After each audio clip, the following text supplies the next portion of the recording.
नाज़रीन अस्सलाम वालेकुम, आपकी खिदमत में एक नई वीडियो के साथ आपका मेज़बान हाज़िर है। नाज़रीन, फैसल वाडा की आज बैरिस्टर एतजाज़ एहसन ने इस तरह क्लास लगाई है कि हमेशा याद रखेगा। आजकल ये फैसल वाडा बड़ी बड़ी बड़के मारता है और वक्त से पहले ही खबरों के अंबार लगाता है, जिस पर एतजाज़ एहसन ने इसको उधेड़ के रख दिया। नाज़रीन, वीडियो मुलाज़ा फरमाएं, फिर इस पर मुकम्मल तफसील आपके सामने रखते हैं। वाडा वाडवा हो है कौन? ये नून लीग में भी नहीं है जी, ये MQM में भी नहीं है, और ये सेनेटर हो गया। सेनेटर होना कोई, ये किसी फरीक का तो नुमाइंदा है ना जी जी बिल्कुल। और वो फरीक जो है वो फरीक जो है वो पीछे बैठा सब कुछ कर रहा है। अगर आप कहें कि हम ये लोग जजेस की पगड़ियों से फुटबॉल खेलेंगे, इससे कोई ज़्यादा सख्त ज़बान हो सकती है। पर एक चीज़ नोट करें जी, ये वाडवा हो है कौन? ये पीपल्स पार्टी का टिकट हासिल करना तो नहीं है, ये नून लीग में भी नहीं है जी, ये MQM में भी नहीं है, और ये सेनेटर हो गया। सेनेटर होना कोई या तो इसने 1.5-2 करोड़ रुपए लगाए हों। मैं ये इल्ज़ाम नहीं दे रहा अपने MNAs और MPAs पे, पर मैं ये कहता हूँ कि या तो इसने 200 करोड़ लगाए हों तो हो गया हो। ये कहाँ से आ गया है? ये किसी फरीक का तो नुमाइंदा है ना जी जी बिल्कुल। और वो फरीक जो है वो फरीक जो है वो पीछे बैठा सब कुछ कर रहा है, सब कुछ करवा रहा है। अब ये नहीं कहा जा सकता, पहले कहा जाता था ये तलाल चौधरी है, ये दानियाल अजीज है, और ये तो बेचारे सज़ा याफ्ता हो गए। पर जिनको को सज़ा नहीं मिली, ख्वाजा आसिफ ने क्या कुछ नहीं कहा किसी के बारे में जी, और ये राना सनाउल्लाह ने क्या कुछ नहीं कहा। मरियम ने ट्रक लेके गई और सुप्रीम कोर्ट के सामने चीफ जस्टिस की अदालत के सामने खड़ी होकर ट्रक, और उधर से लाउड स्पीकर, और जो कुछ उनको कह सकती थी वो कहा। अदलिया ने दरगुजर किया। अब पॉइंट मेरा ये दरगुजर का भी नहीं, पॉइंट मेरा ये है, ये वाडवा किसका कैंडिडेट, जिसका ये कैंडिडेट है उसकी जबान ये बोल रहा है, और वो इस वक्त चाहते हैं कि हम अदलिया को ज़ेर कर लें।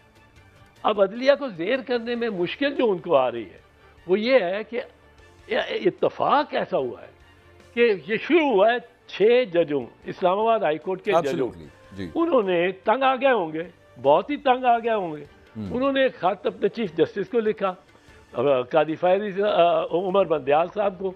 उन्होंने कोई उसको पहले उन्होंने अपने चीफ जस्टिस आमिर फारूक को लिखा, उन्होंने कोई उसको अहमियत ना दी।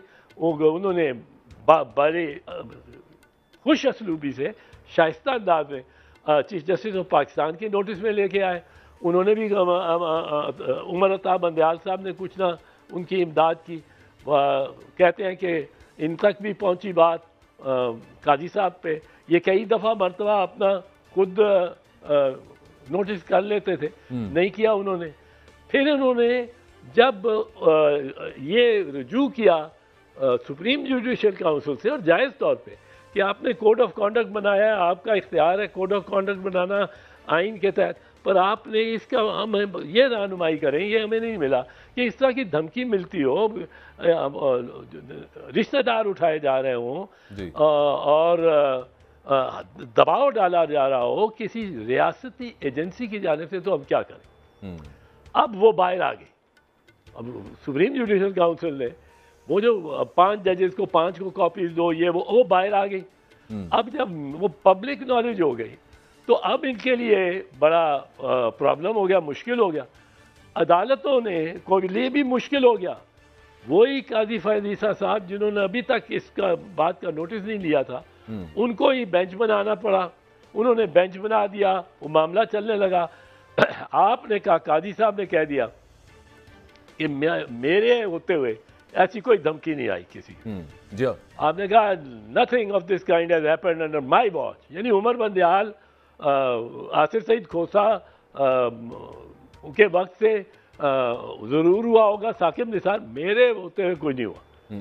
अब उन्होंने जब ये कह दिया, अब उनको अब ये बाबर सत्तार साहब का एक दूसरा खाता हो गया।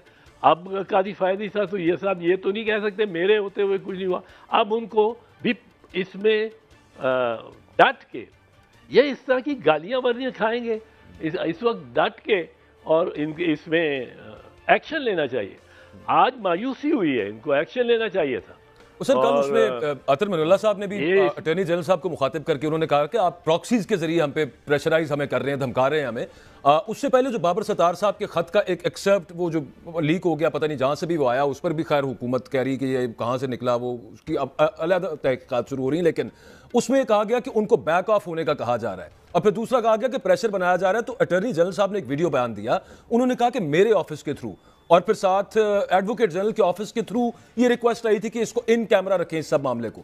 मैं आपसे ये जानना चाहता हूं कि इस तरह को कोई मामला हो जिसको फिर बाद में अता तारड़ साहब ने नेशनल सिक्योरिटी से भी जोड़ दिया, तो ये डायरेक्ट कोर्ट के अंदर भी तो रिक्वेस्ट की जा सकती थी थ्रू एडवोकेट जनरल। ये कहलवाने की आपके ख्याल में मुनासिब थी मामला?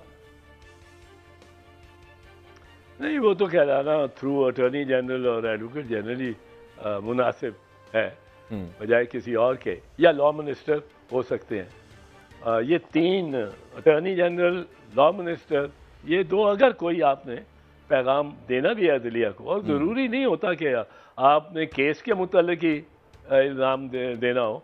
कोई जज या बड़ा जज किसी दूसरी ज्यूरिसडिक्शन से विजिट कर रहा हो, चीफ जस्टिस का गेस्ट हो, तो प्राइम मिनिस्टर अगर फ़ोन उठा के उनसे पूछ लें कि सर कोई ज़रूरत है किसी चीज़ की, किसी ताउन की, आपके मेहमान आ रहे हैं, एक कॉन्फ्रेंस भी आप कर रहे हैं, आप एडमिनिस्ट्रेशन को जो कहेंगे वो करेगी। लेकिन ये जिस तरह की बातें कर रहे हैं ना कि ये डरा धमका रहे हैं, और मैं हैरान हूं कि इनको इतना एहसास नहीं हुआ, ये बिल्कुल इनको एहसास नहीं है कि ये जजेस अब सब एक हुए हैं। इस तरह का फिनोमिना कहीं नहीं आया। जूनियर मोस्ट जज in the high court to the chief justice, इनकी मजबूरी है कि ये एक हो जाए, मजबूरी है, क्योंकि ये अब इंस्टीट्यूशनल इनको फेस करना पड़ रहा है फेडरल गवर्नमेंट को। फेडरल गवर्नमेंट शहबाज शरीफ की नहीं, फेडरल गवर्नमेंट वो जिसने शहबाज शरीफ को सहारा दे रखा है, जैसे एक दफ़ा बाजवा साहब भी सहारा देते थे, तो वो ये उनकी तरफ से मैं समझता हूँ बड़ी एडवेंचरिज्म है। नाजरीन, आपने वीडियो मुलाजा फरमाई है। नाजरीन देख लें, बैरिस्टर एतजाज अहसन ने जो कुछ इसके साथ किया, इस लोटे को जितना हकीकी ऐना दिखाया वो बिल्कुल हकीकत पर मबनी है।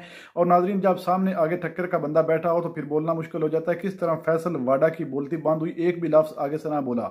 नाजरीन, ये आजकल ताकतवरों का पिट्ठू बना हुआ है, और वहां से ये खबरें उठाकर बैर जो है वो आकर मीडिया में शो करता है, लीक करता है, अपनी पॉपुलरिटी दिखाने की कोशिश करता है। नाजरीन, बड़ी बड़ी ये बढ़ के मारता है और इमरान खान पर ताबड़तोड़ कभी हमले करता है और कभी कहता है कि मैं इमरान खान के पास जेल में दिन दिहाड़े जाऊंगा, रात को नहीं मिलूंगा।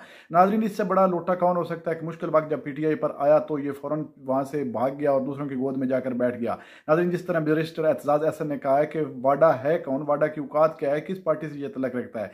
नाज़रीन, इस तरह के बेशर्मों का कोई हाल नहीं होता, ना ही इनका कोई रिकॉर्ड होता है। नाज़रीन, इनका काम होता है बस गंद उछलना। नाज़रीन, इस वीडियो को देखने के बाद आपकी इस वीडियो के बारे में क्या राय है? क्या बैरिस्टर एतजाज अहसन ने जितनी भी बातें की हैं वो हकीकत पर मबनी है, ये झूठ पर? वीडियो कमेंट सेक्शन में कीमती राय दीजिए और अगली वीडियो तक आपने मेजबान को दीजिए इजाजत। अल्लाह हाफिज़।